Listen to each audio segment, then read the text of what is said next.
Hi guys, welcome back to my next video. എല്ലാവർക്കും വിഷു ദിനാശംസകൾ നേർന്നുകൊണ്ട് തുടങ്ങാം. ഏപ്രിൽ 15 ഇന്ന് വിഷുവാണ്. സോ ഇന്ന് വളരെ ഇൻട്രസ്റ്റിംഗ് ആയിട്ടുള്ള റിലീസ് പള്ളിച്ചട്ടമ്പി അതുപോലെ തന്നെ ദുരൂഹ സാഹചര്യത്തിലൊക്കെ ഇറങ്ങിയിട്ടുണ്ട്. അതിൽ പള്ളിച്ചട്ടമ്പി കണ്ടു, അതുപോലെ തന്നെ മോഹിനിയാട്ടം ഞാൻ മുമ്പ് കണ്ടിട്ടുണ്ട്. അപ്പോൾ ആദ്യം നമുക്ക് പള്ളിച്ചട്ടമ്പി എന്ന് പറയുന്ന സിനിമയെ കുറിച്ച് തന്നെ പറഞ്ഞു തുടങ്ങാം. പള്ളിച്ചട്ടമ്പി ഏറ്റവും കൂടുതൽ ഒരു ആൻറ്റിസിപ്പേറ്റഡ് ആയിട്ടുള്ള ഒരു കാത്തിരുന്നിട്ടുള്ള ഒരു സിനിമയാണ്. കാരണം ടൊവിനോ ആണ് നായകനായിട്ട് വരുന്നത്. അതുപോലെ തന്നെ ഡിജോ ജോസ് ആന്റണി എല്ലാവർക്കും അറിയാം. അദ്ദേഹത്തിന്റെ കഴിഞ്ഞ സിനിമ അത്ര വലിയ വർക്കായിരുന്നില്ല, പക്ഷെ അദ്ദേഹത്തിന്റെ ഡയറക്ടോറിയൽ നോക്കിക്കഴിഞ്ഞാൽ ഇപ്പൊ ജനഗണമനയാണ് അദ്ദേഹത്തിന്റെ ഏറ്റവും ക്ലിക്കായിട്ടുള്ള ഒരു പടം. എന്നാൽ പോലും ഒരു ഡയറക്ഷൻ മികവ് അദ്ദേഹത്തിന്റെ എല്ലാ സിനിമകളിലും നമുക്ക് കാണാൻ സാധിക്കും. സോ ആ ഒരു കോമ്പിനേഷൻ നല്ലതാണ്. അതുപോലെ തന്നെ ജെയ്ക്സ് ബിജോയ് എന്ന് പറയുന്ന മ്യൂസീഷ്യൻ, ഇവരൊക്കെ അത്യാവശ്യം നല്ല, എല്ലാവർക്കിടയിലും വൻ ഡിമാൻഡ് ഉള്ള ആൾക്കാരാണ്. അപ്പൊ അതുകൊണ്ട് തന്നെ എല്ലാവർക്കിടയിലും നല്ലൊരു ക്യൂരിയോസിറ്റി ഉണർത്തുന്ന ഒരു സിനിമയായിരുന്നു പള്ളിച്ചട്ടമ്പി. സോ സിനിമയെ കുറിച്ച് പറയുകയാണെന്നുണ്ടെങ്കിൽ ഇതിന്റെ ഫസ്റ്റ് ഹാഫിലെ ആദ്യത്തെ അരമണിക്കൂർ ഉണ്ടല്ലോ, എന്നെ സംബന്ധിച്ച് ഞാൻ വൻ ഹൈയില് കയറിപ്പോയ ഒരു പടമായിരുന്നു പള്ളിച്ചട്ടമ്പി. കാരണം ആ ഒരു ടെറൈൻ അവർ ഇൻട്രൊഡ്യൂസ് ചെയ്ത വിധാണെന്നുണ്ടെങ്കിലും അതുപോലെ തന്നെ ടൈറ്റിൽ കാർഡിലൊക്കെ ഒരുപാട് കാര്യങ്ങൾ അവർ പറയാതെ പറഞ്ഞു പോകുന്നുണ്ട്, കുറേ സാധനങ്ങൾ. സോ ആ ഒരു സംഭവം, അതുപോലെ തന്നെ ടൊവിനോന്റെ ഇൻട്രൊഡക്ഷൻ അത് നൈസായിരുന്നു. ഒരു കോമഡി പരിപാടി കൂടെ തന്നെ ഇൻട്രൊഡക്ഷൻ, അത് കഴിഞ്ഞിട്ട് വരുന്ന ആക്ഷൻ സീക്വൻസ്, അതുപോലെ തന്നെ ആ ഒരു ആക്ഷൻ സീക്വൻസ് കാണിക്കുമ്പോൾ തന്നെ പാരലി ആളൊരു രാവണന്റെ ഒരു വേഷം ചെയ്യുന്ന ഒരു സാധനമൊക്കെ കാണിക്കുന്നുണ്ട്. എനിക്ക് തോന്നുന്നു ടൊവിനോന്റെ കരിയറിലൊരു പീക്ക് ഒരു എന്താ പറയുക സിറ്റുവേഷൻ ആയിരുന്നു ആ ഒരു രാവണന്റെ കഥാപാത്രം അഭിനയിച്ചുകൊണ്ടിരിക്കുമ്പോൾ ഒരു ആക്ഷൻ സീക്വൻസ് ചെയ്ത് കാണിക്കുന്ന ഒരു സാധനമുണ്ട്. അത് ഗംഭീരമായിരുന്നു. ഞാൻ വൻ ഹൈ ആയി ആ ഒരു സാധനം കണ്ട സമയത്ത്. നിങ്ങൾ പടം കാണുന്ന സമയത്ത് നിങ്ങൾക്കത് മനസ്സിലാവും. കാരണം അമ്മാതിരി ഓറ എന്ന് പറഞ്ഞു കഴിഞ്ഞാൽ അമ്മാതിരി ഓറായിരുന്നു ടോവിനോനെ സംബന്ധിച്ചിടത്തോളം.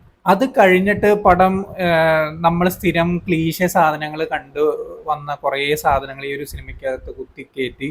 ത്രെഡ് പറയാനായിട്ട് അവര് ഇതില് പഴയകാല നമ്മുടെ പൊളിറ്റിക്സ്, അതായത് കേരളത്തിൽ എങ്ങനെയാണ് ഇടതുപക്ഷം അല്ലെങ്കിൽ കമ്മ്യൂണിസ്റ്റ് സർക്കാർ കയറിയത്, ആ ഒരു സമയ കാലഘട്ടത്തിൽ നടക്കുന്ന ഒരു സംഭവമാണ്. അവരെങ്ങനെയാണ് കേരളത്തിലേക്ക് എല്ലാ ജനങ്ങൾക്കിടയിലേക്കും വ്യാപിക്കുന്നത് എന്നുള്ള തരത്തിലൊക്കെ കുറെ കാര്യങ്ങൾ ഈ ഒരു സിനിമയ്ക്കകത്ത് പറഞ്ഞു പോകുന്നുണ്ട്. അതിനിടയിൽ കൂടെ ഇവരുടെ ഈ ഒരു ത്രെഡും കൂടി കയറ്റിവിട്ടിട്ടുണ്ട് എന്നുള്ളതാണ്.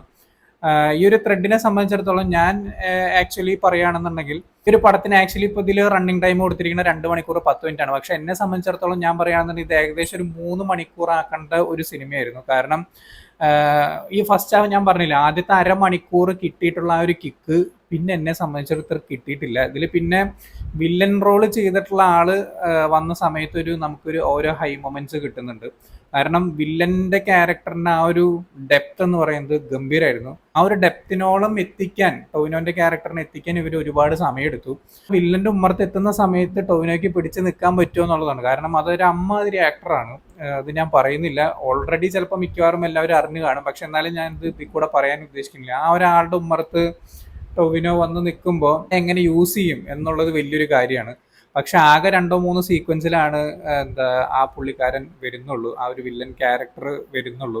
സെക്കൻഡ് പാർട്ടിലേക്കുള്ള ലീഡൊക്കെ ഇട്ടിട്ടാണ് ഈ ഒരു സിനിമ നിർത്തിയിട്ടുള്ളത്. സെക്കൻഡ് പാർട്ടിൻ്റെ ഒന്നും ആവശ്യമില്ല. ഒന്നാമത്തെ കാര്യം, ഈ ഒരു സിനിമ 3 മണിക്കൂർ എടുത്തിരുന്നു എന്നുണ്ടെങ്കിൽ ഫസ്റ്റ് ഹാഫ്, അതായത് ഇതിൽ കാണിക്കുന്ന അവസാനത്തെ ആ ഒരു ആൾക്കാർക്കിടയിലുള്ള ആ ഒരു സമരം, മറ്റേ വാർ സീക്വൻസ് ഒക്കെ കാണിക്കുന്നുണ്ട്. അതൊക്കെ കുറച്ച് നേരത്തെ എത്തിച്ചിട്ട് വില്ലൻ ക്യാരക്ടറിന്റെ അടുത്തേക്ക് കുറച്ചും കൂടി നേരത്തെ ടൊവിനോനെ എത്തിച്ചിരുന്നെങ്കിൽ കുറച്ചും കൂടിയും ഗംഭീരമായിട്ടുള്ള ഒരുപാട് സീക്വൻസുകൾ ഈ ഒരു സിനിമയ്ക്കകത്ത് നമുക്ക് കിട്ടുമായിരുന്നു. ഇതെന്റെ പേഴ്സണൽ ഒപ്പീനിയൻ ആണ്. അതുപോലെ തന്നെ വേറൊരു കാര്യം കൂടി തോന്നിയിരുന്നു കേട്ടോ, അതിപ്പോൾ പറഞ്ഞതിന് എത്രത്തോളം ആൾക്കാർ ആക്സെപ്റ്റ് ചെയ്യുന്ന എനിക്കറിയില്ല. ഈ വില്ലൻ ക്യാരക്ടർ മമ്മൂക്ക ചെയ്തിരുന്നു എന്നുണ്ടെങ്കിൽ ഒരു പക്ഷേ ഒരു പിടിയും കൂടി മുകളിൽ കയറി നിന്നേനെ. പക്ഷെ ടൊവിനോ എങ്ങനെ അത് ഹാൻഡിൽ ചെയ്യുന്നുള്ളത് ഭയങ്കര പാടാണ്. കാരണം അമ്മാതിരി പീക്ക് വില്ലനിസങ്ങൾ ഈ ഒരു സിനിമയ്ക്കകത്തുണ്ട്. ആളായിട്ട് ചെയ്യാൻ, അതായത് ആ ക്യാരക്ടർ ചെയ്യുന്നതല്ല, ആ ക്യാരക്ടർ എല്ലാവരെ കൊണ്ട് ചെയ്യിക്കുന്നതും ആ ഒരു ക്യാരക്ടറിനെ കാണുമ്പോൾ എല്ലാവർക്കും ഉള്ളൊരു പേടിയും കാര്യങ്ങളുണ്ട്. ഇപ്പം ഈ റീസെൻ്റ് ആയിട്ട് മമ്മൂക്ക നെഗറ്റീവ് ഷെയ്ഡ് ചെയ്തിട്ടുള്ള കുറേ കാര്യങ്ങൾ അടിപൊളിയായിരുന്നു. ആ ചിരിയും കാര്യങ്ങളൊക്കെ, പ്രത്യേകിച്ച് ഡെവിലിഷ് ചിരി കാര്യങ്ങളൊക്കെ ഉണ്ടല്ലോ, ആ ഒരു സാധനമൊക്കെ ഈ ഒരു സിനിമയ്ക്കകത്ത് കൊണ്ടുവരാൻ പറ്റിയെന്ന് കുറച്ചും കൂടിയും ഹൈ മൊമെന്റ്സ് നമുക്ക് കിട്ടിയേനെ. പക്ഷെ എന്നിരുന്നാൽ കൂടി ഈ ഒരു കോമ്പിനേഷൻ സീക്വൻസുകൾ കുറച്ചും കൂടി വന്നു കഴിഞ്ഞാലേ കാര്യമുള്ളൂ. എന്നെ സംബന്ധിച്ച് അതാണ് തോന്നിയത്. 3 മണിക്കൂറൊക്കെ എടുത്ത് കഴിഞ്ഞാലും അത്തരത്തിലുള്ള ആദ്യത്തെ അരമണിക്കൂർ പോലുള്ള കുറേ സീക്വൻസുകൾ കിട്ടിയിരുന്നെങ്കിൽ ഗംഭീരമാവേണ്ടിയിരുന്ന ഒരു സിനിമ എന്നെ സംബന്ധിച്ചിടത്തോളം ഇരിക്കാം, അത്രയേ ഉള്ളൂ. അല്ലാതെ അതിനപ്പുറത്തേക്ക് എനിക്കൊന്നും പ്രത്യേകിച്ചൊന്നും തോന്നിയില്ല. പിന്നെയും ഒരു ബാക്ക് ബോൺ ആയിട്ട് തോന്നിയിട്ടുള്ളത് ജെയ്ക്സ് ബിജോയുടെ ബാക്ക്ഗ്രൗണ്ട് സ്കോറിംഗ് ആണ്. അത് അടിപൊളിയായിരുന്നു കേട്ടോ, ഒന്നും പറയാണ്ടിരിക്കാൻ വയ്യ. എല്ലാ സാധനങ്ങളും അടിപൊളിയായിട്ടുണ്ട് ഈ ഒരു സിനിമയ്ക്കകത്ത് ചെയ്തു വെച്ചിട്ടുള്ളത്. പക്ഷേ അതിനുള്ള ആ ഒരു സാധനം ഈ ഒരു സിനിമയ്ക്കകത്ത് സ്ക്രീൻ പ്ലേയിൽ ഉണ്ടായിരുന്നില്ല എന്ന് എനിക്ക് തോന്നി. കുറച്ചും കൂടി നന്നാക്കി കുറച്ചും കൂടി ലെങ്ത് എടുത്ത് എഴുതിയിരുന്നു എന്നുണ്ടെങ്കിൽ ഒന്നും കൂടി നന്നാവേണ്ട സിനിമയായിരുന്നു പള്ളിച്ചട്ടമ്പി എന്ന് പറയുന്നത്. എന്നെ സംബന്ധിച്ചൊരു ആവറേജിൽ നിൽക്കുന്ന ഒരു സിനിമയായിട്ട് എനിക്ക് തോന്നിയിട്ടുള്ളൂ. ബാക്കി എല്ലാ സാധനങ്ങളും അടിപൊളിയാണ്. ആക്ഷൻ സീക്വൻസുകളൊക്കെ, അതും പ്രത്യേകിച്ച് ഫസ്റ്റ് ആക്ഷൻ സീക്വൻസ്, അത് ആ പാരലി ആ രാവണന്റെ കാര്യങ്ങളൊക്കെ കാണിച്ചു പോകുന്ന സാധനം പെടച്ചു എന്നല്ലാണ്ട് വേറെ ഒന്നും പറയാനില്ല. പക്ഷേ നമുക്ക് ഗൂസ് ബംസ് തരുന്ന മൊമെന്റ്സ് അത് കഴിഞ്ഞിട്ട് പിന്നെ വളരെ കുറവായിട്ടാണ് പേഴ്സണലി എനിക്ക് തോന്നിയിട്ടുള്ളൂ. കാണാനുള്ളവരെന്തായാലും തിയേറ്ററിൽ തന്നെ പോയി കാണാൻ ശ്രമിക്കുക. ഫോണിലൊക്കെ കണ്ടുകഴിഞ്ഞാൽ നിങ്ങൾക്ക് എങ്ങനെ ഫീൽ ചെയ്യുന്നുള്ളത് എനിക്കറിയില്ല. എന്നെ സംബന്ധിച്ച് ഇഷ്ടമുള്ള സാധ്യത കുറവായിരിക്കും എന്ന് എനിക്ക് തോന്നണം. ഒരു ആക്ഷൻ എന്റർടൈൻമെന്റ് പ്രതീക്ഷിച്ചിട്ടാണ് നിങ്ങൾ ഈ ഒരു സിനിമയ്ക്ക് പോകുന്നതെന്നുണ്ടെങ്കിൽ ഞാൻ അതിനെ തിരുത്തും. കാരണം ഇതൊരു ആക്ഷൻ പൊളിറ്റിക്കൽ എന്റർടൈൻമെന്റ് എന്നൊക്കെ വിചാരിച്ച് പോയാൽ മതി. കാരണം പ്യൂർ ഒരു എന്റർടൈൻമെന്റ് ഒന്നും ഈ ഒരു പടം നമുക്ക് സമ്മാനിക്കണമെന്നില്ല. സോ എന്തായാലും നല്ലൊരു തിയേറ്റർ തിരഞ്ഞെടുത്ത് കാണാൻ ശ്രമിക്കുക. അതുപോലെ തന്നെ മോഹിനിയാട്ടം എന്ന് പറഞ്ഞ സിനിമ ഞാൻ 2 ദിവസം മുമ്പ് ഞാൻ കണ്ടതാണ്. 2-3 ദിവസം മുമ്പ് ഞാൻ കണ്ടതാണ്. എൻ്റെ ജോലി തിരക്കുകൾ കൊണ്ട് എനിക്ക് വീഡിയോ ചെയ്യാൻ പറ്റിയില്ല. ഞാൻ ഭയങ്കരമായിട്ട് കാത്തിരുന്നിട്ടുള്ള സിനിമയായിരുന്നു. കാരണം ഭരതനാട്യം ഞാൻ തിയേറ്ററിൽ പോയി കണ്ട വ്യക്തിയാണ്. പക്ഷെ അന്ന് സൈജു കുറുപ്പ് നായകനായതുകൊണ്ട് ഒരുപാട് ആൾക്കാരൊന്നും പടം തിയേറ്ററിൽ വന്ന് കണ്ടിരുന്നില്ല. പക്ഷെ ആ ഒരു കണ്ടന്റ് എന്ന് പറയുന്നത് ഗംഭീരമായിട്ടുള്ളൊരു സാധനമായിരുന്നു. ആ ഒരു സമയത്ത് നമ്മൾക്കൊരു റിഫ്രഷിംഗ് ആയിട്ടുള്ള ഒരു സാധനമായിരുന്നു, റിഫ്രഷിംഗ് ആയിട്ടുള്ള ഒരു കണ്ടന്റ് ആയിരുന്നു ഭരതനാട്യം എന്നെ സംബന്ധിച്ച് എനിക്ക് പേഴ്സണലി കിട്ടിയിട്ടുണ്ടായിരുന്നത്. എസ്പെഷ്യലി അതിൽ സൈജു കുറുപ്പും സായികുമാറും തമ്മിലുള്ള കോമ്പിനേഷൻ സീക്വൻസ്, അതുപോലെ തന്നെ അവരുടെ ആ ഒരു കുറേ സിറ്റുവേഷൻ കോമഡികളുണ്ട്. അതിൽ പിന്നെ സുഭാഷായിട്ട് വന്നിട്ടുള്ള അഭിറാം രാധാകൃഷ്ണൻ, അദ്ദേഹത്തിന്റെ ആ ഒരു കുറെ സീക്വൻസുകൾ ആ ഒരു സിനിമയ്ക്കകത്തുണ്ട്. കാണാത്തവരുണ്ടെങ്കിൽ ദൈവത്തെ ആലോചിച്ച് ആ ഒരു സിനിമ കാണുക, എന്നിട്ട് ഈ ഒരു സിനിമയ്ക്ക് വരിക. ഭരതനാട്യത്തിന്റെ പക്ക ഒരു കണ്ടിന്യൂഷൻ ആണ് മോഹിനിയാട്ടം എന്ന് പറയുന്നത്. എന്തുകൊണ്ടാണ് മോഹിനിയാട്ടം എന്ന് നിങ്ങൾ ഈ ഒരു സിനിമ കാണുമ്പോൾ മനസ്സിലാവും. ഇപ്പോൾ ഭരതനാട്യം കണ്ടിട്ടുള്ളവർക്ക് അല്ലെങ്കിൽ ആ ഒരു സിനിമയുടെ ഇതൊക്കെ അറിയാവുന്നവർക്ക് അറിയാം, ഭരതനാട്യം എന്ന് പറയുന്നത് ഭരതന്റെ നാട്യം, ഇതിൽ മോഹിനിയുടെ നാട്യം, അങ്ങനെയാണ് ഉദ്ദേശിച്ചിരിക്കുന്നത്.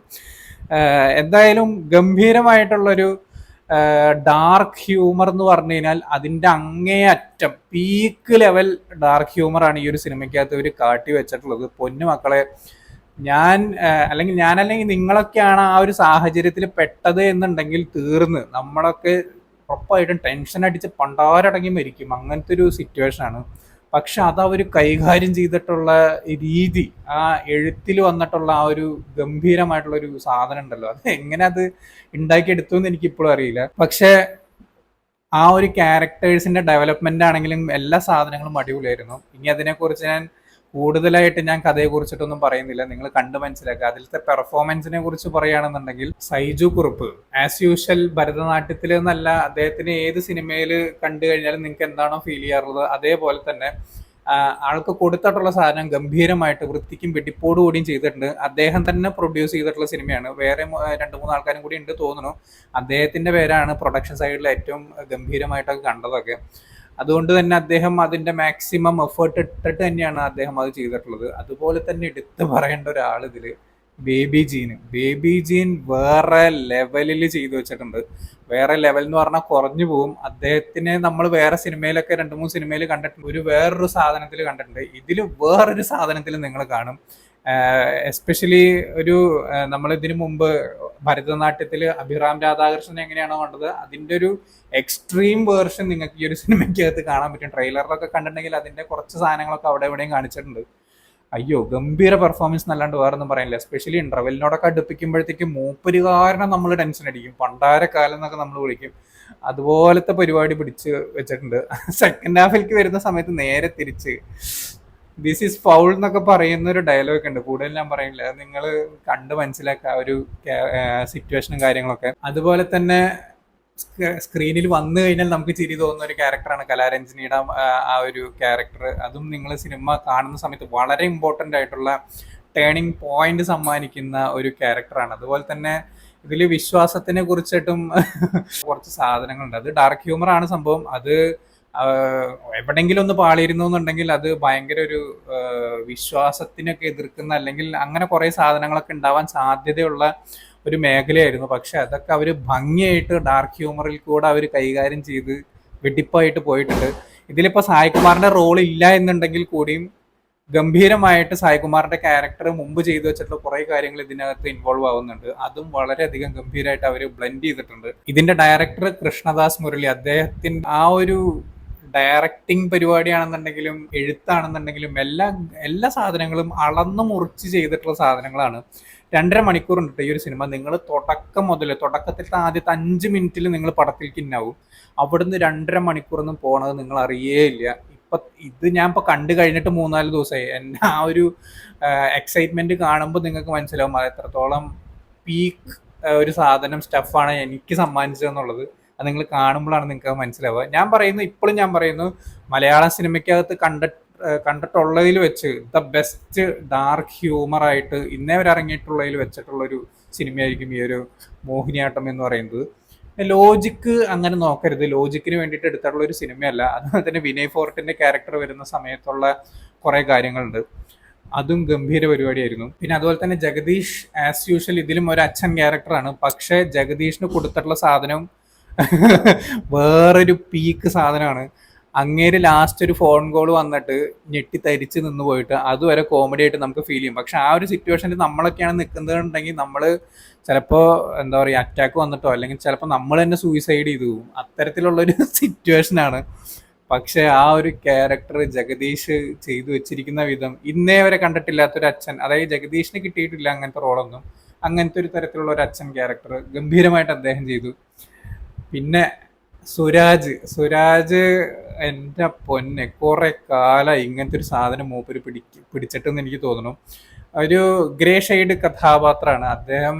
അത് വളരെ നീറ്റ് എന്ന് പറഞ്ഞാൽ പോരാ, ഗംഭീരമായിട്ട് ആ ഒരു ലാംഗ്വേജ് ആണെന്നുണ്ടെങ്കിലും ഒരു കുറച്ച് നെഗറ്റീവ് ഷെയ്ഡൊക്കെ ഉണ്ട് അദ്ദേഹത്തിന്. ആ ഒരു സാധനങ്ങളൊക്കെ പിടിച്ചിട്ടുള്ള കുറേ സാധനങ്ങൾ ഈ ഒരു സിനിമയ്ക്കകത്ത് വളരെ ഗംഭീരമായിട്ട് ചെയ്തു വെച്ചിട്ടുണ്ട്. അതുപോലെ തന്നെ മാമനും, അതായത് ബേബി ജീൻ്റെ മാമനാണ് മറ്റേ സുരാജ് എന്ന് പറയണത്. ഇവർ രണ്ടുപേരും തമ്മിലുള്ള കോമ്പിനേഷൻ സീക്വൻസ്, അത് കഴിഞ്ഞിട്ട് സുരാജിനെ കുറിച്ച് ബേബി ജീൻ കുറെ കാര്യങ്ങൾ പറയുന്ന സീക്വൻസുകൾ, കുറെ സാധനങ്ങളുണ്ട് ഈ ഒരു സിനിമയ്ക്കകത്ത് എടുത്തു പറയാനാണെങ്കിൽ. പക്ഷെ ഇപ്പൊ പറഞ്ഞു കഴിഞ്ഞാൽ കുറെ സ്പോയിലറായി പോകും എന്നുള്ളത് കൊണ്ട് ഞാനത് വിടുകയാണ്. ബാക്കി നിങ്ങൾ തിയേറ്ററിൽ നിന്ന് കണ്ടറിയുക. കാരണം അത്രയും ഗംഭീരമായിട്ടുള്ളൊരു സിനിമ. ഞാൻ ഇപ്പോഴും വിശ്വസിക്കുന്നു ഈ അടുത്ത് റിലീസ് ചെയ്തതിൽ വെച്ചിട്ട് ദ ബെസ്റ്റ് മലയാളം സിനിമ എന്ന് എനിക്ക് പറയാൻ തോന്നിയിട്ടുള്ളത് മോഹിനിയാട്ടമാണ്. എല്ലാത്തരം ആൾക്കാരെയും എന്റർടൈൻ ചെയ്യിക്കുന്ന, എന്നാൽ ഭരതനാട്യം കണ്ടിരിക്കും വേണം. കണ്ടിട്ടില്ല എന്നുണ്ടെങ്കിൽ നിങ്ങൾക്ക് ഒരു കാര്യം നിങ്ങൾക്ക് മനസ്സിലാവില്ല. ഇപ്പോ ഭരതനാട്യം മുമ്പ് കണ്ടിട്ടുള്ളവരാണ്, അതായത് ഇറങ്ങിയ സമയത്ത് ഇപ്പൊ എന്നെ പോലെയൊക്കെ മുമ്പ് കണ്ടിട്ടുള്ളവരാണെന്നുണ്ടെങ്കിൽ നിങ്ങൾക്കൊരു റീക്യാപ്പിന് വേണ്ടിയിട്ട് അവർ പടം തുടങ്ങുമ്പോൾ തന്നെ ഒരു 2 മിനിറ്റിൽ ഇതിന് മുമ്പ് എന്തൊക്കെയാണ് നടന്നതെന്നൊക്കെ അവർ ജസ്റ്റ് കാണിച്ചിരുന്നുണ്ട്. സോ അവിടെ തന്നെ എല്ലാ കഥാപാത്രങ്ങളെയും നമുക്ക് പെട്ടെന്ന് ഓർത്തെടുക്കാൻ പറ്റുന്ന രീതിക്കാണ് അവർ ആ ഒരു റീക്യാപ്പ് ഒരുക്കി വെച്ചിട്ടുള്ളത്. സോ വളരെ ഗംഭീരമായിട്ടുള്ള വെൽ പാക്ഡ് ആയിട്ടുള്ള ഒരു ഡാർക്ക് ഹ്യൂമർ സെറ്റപ്പാണ് മോഹിനിയാട്ടം എന്നെ സംബന്ധിച്ചിടത്തോളം. അതും തിയേറ്ററിൽ ഇപ്പോൾ കളിക്കുന്നുണ്ട്. കാണാത്തവരാണെങ്കിൽ ദൈവത്തെ ആലോചിച്ച് തിയേറ്ററിൽ പോയി കണ്ട് പ്രോത്സാഹിപ്പിക്കുക. സൈജു കുറുപ്പാണ് നായകനെന്നൊന്നും വിചാരിച്ചിട്ട് നിങ്ങൾ പോവാതിരിക്കരുത്. കാരണം അതിനുള്ള മുതലുണ്ട്, അങ്ങേർക്ക് ആ ഒരു ക്യാരക്ടറിൽ കിട്ടിയിട്ടുണ്ട്. അങ്ങേരുടെ ഒരു 150ാമത്തെ സിനിമയായിട്ടാണ് ഈ ഒരു സിനിമ വരുന്നത്. അങ്ങേര് തന്നെ സമ്മതിച്ചിട്ടുള്ള ഒരു കാര്യമാണ്, അങ്ങേർക്ക് ഭയങ്കര കോൺഫിഡൻസ് ലെവലിൽ ഇത്ര കോൺഫിഡൻസ് കൊടുത്തിട്ടുള്ള ഒരു സിനിമ വേറെ ഉണ്ടായിട്ടില്ല എന്നുള്ളത്. അതായത് ഇറങ്ങുന്നതിന് മുമ്പ് തന്നെ ഇത്രയധികം ഹിറ്റ് അടിക്കുന്ന ഉറപ്പുണ്ടായിട്ടുള്ള വേറൊരു സിനിമ അദ്ദേഹത്തിന്റെ കരിയറിൽ ഉണ്ടായിട്ടില്ല എന്ന് അദ്ദേഹം തന്നെ പറയുന്നത്. സംഭവം സത്യമാണ്. അദ്ദേഹത്തിന്റെ കരിയർ ഇത്രയും നാളെടുത്ത് നോക്കിക്കഴിഞ്ഞാലും ഇത്രയും ഒരു ഗംഭീരമായിട്ടുള്ളൊരു ക്യാരക്ടറോ അല്ലെങ്കിൽ സിനിമയോ അദ്ദേഹത്തിന് കിട്ടിയിട്ടുണ്ടാവും എന്ന് എനിക്ക് തോന്നുന്നില്ല. സോ എന്തായാലും എല്ലാവരും കാണാൻ ശ്രമിക്കുക. ഒരു കിടിലൻ പാക്കേജ് ആണ് ഈ ഒരു സിനിമ എന്ന് പറയുന്നത്. സോ വീഡിയോ ഇഷ്ടപ്പെട്ടെന്നായിരുന്നു. ഇഷ്ടപ്പെട്ട ലൈക്ക് ചെയ്യുക, ഷെയർ ചെയ്യുക, കമന്റ് ചെയ്യുക, ചാനൽ സബ്സ്ക്രൈബ് ചെയ്യുന്നവരും മറക്കാതിരിക്കുക. See you in the next video guys.